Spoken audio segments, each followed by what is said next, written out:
E se tudo que você acredita sobre o Éden estiver invertido? E se a serpente, que foi pintada como o símbolo da tentação, fosse na verdade o primeiro sussurro da consciência corporal? E se o fruto proibido não fosse um erro, mas o primeiro gesto de quem ousou sentir? A história que te contaram sobre o Éden é uma metáfora, mas não te ensinaram a ler metáforas com o corpo, te ensinaram a temê-las com a mente. O que chamam de queda talvez tenha sido um despertar.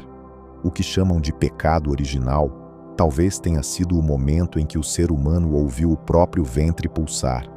O Éden não foi um jardim externo, foi um estado de comunhão interna.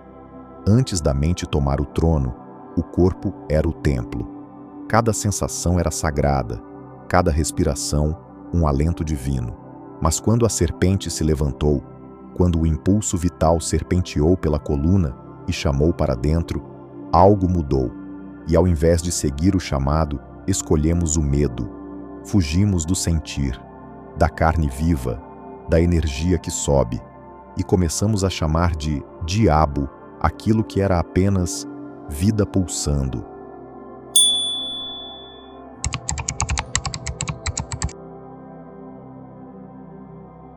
Não é à toa que existem 3 nomes nos primórdios da criação: Adão, Eva e Lilith. Cada um deles representa um aspecto do ser que habita em nós. Adão é a mente bruta, o pensamento que ainda não aprendeu a sentir. Ele caminha no jardim, mas não sabe que o jardim também caminha dentro dele. Eva é a emoção desperta, que nasce da escuta, da costela interna que pulsa quando há silêncio. Ela representa a possibilidade de sensibilidade, mas ainda sob o olhar de Adão. Já Lilith é a potência primal, é a energia que se recusa a ser domada. Ela é a primeira serpente, o primeiro sopro que subiu da terra até a espinha e sussurrou: sinta. Mas Lilith foi exilada, assim como a sabedoria do corpo, expulsa do paraíso simbólico pela imposição da ordem racional. E assim se fez o Éden mental, um jardim aparente, mas desconectado do sentir. Quando Eva aceita o fruto da serpente, ela não cai, ela desce. Ela mergulha na carne, no sabor, na sensação. Ela ativa o sentido esquecido. Ela toca o que não se nomeia, e é isso que nos ensinaram a chamar de pecado.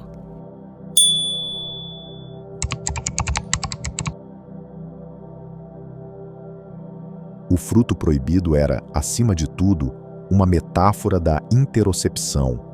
Não era um teste de obediência moral, era um chamado para voltar à sensação primordial. Comer é o ato mais direto de fusão entre mundo e corpo. O que se come torna-se parte de ti. Sentir o sabor, a textura, a temperatura, é permitir que o mundo penetre no templo da carne. Quando Eva morde o fruto, não é apenas o conhecimento que se abre, é a sensação, é o sentir como linguagem, é o corpo se tornando consciente de si mesmo. A interocepção não é pensar sobre o corpo, é habitar o corpo, é perceber o fluxo de sangue, o aperto no estômago, a pulsação entre as costelas.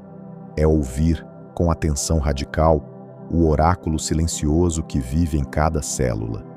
E quando esse sentir se ativou, Adão e Eva perceberam que estavam nus. Porque sentir é despir-se das defesas, é perceber que o corpo sempre falou, e que ignorá-lo era o verdadeiro exílio.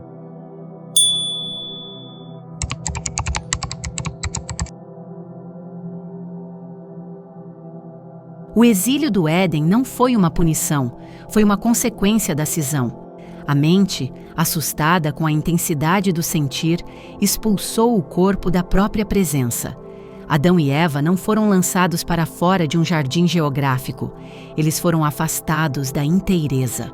Começou ali o reinado da distração. A terra deixou de ser o chão que sustenta e passou a ser o campo de esforço. O corpo deixou de ser templo e passou a ser obstáculo. A sensação deixou de ser oração e passou a ser ruído. E a serpente, A serpente foi amaldiçoada. Foi arrastada ao chão da consciência, condenada a ser símbolo de maldição, quando na verdade era o canal ascendente da vida. O que era espiral de sabedoria virou rastejo do medo. E assim nasceu a religião do intelecto, que só aceita o que pode ser explicado, mensurado e controlado. Mas o sentir não se mede, não se controla, só se vive. E por isso, o sentir foi exilado, assim como o Éden, assim como Lilith. E desde então, carregamos essa saudade de um paraíso que nunca foi lugar, foi estado.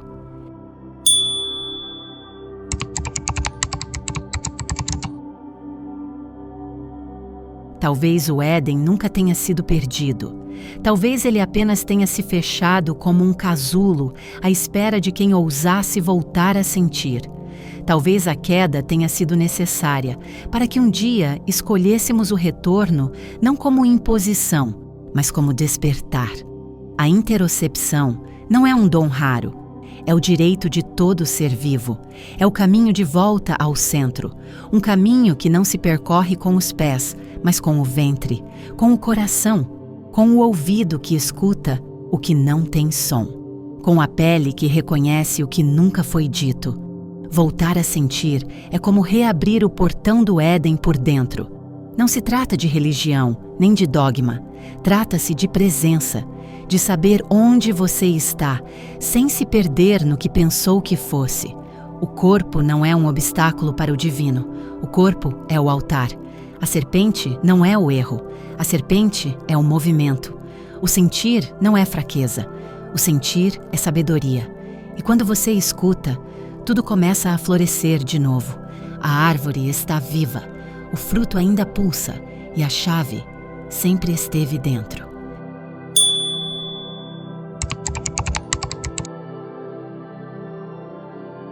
Se você chegou até aqui, queremos agradecer profundamente.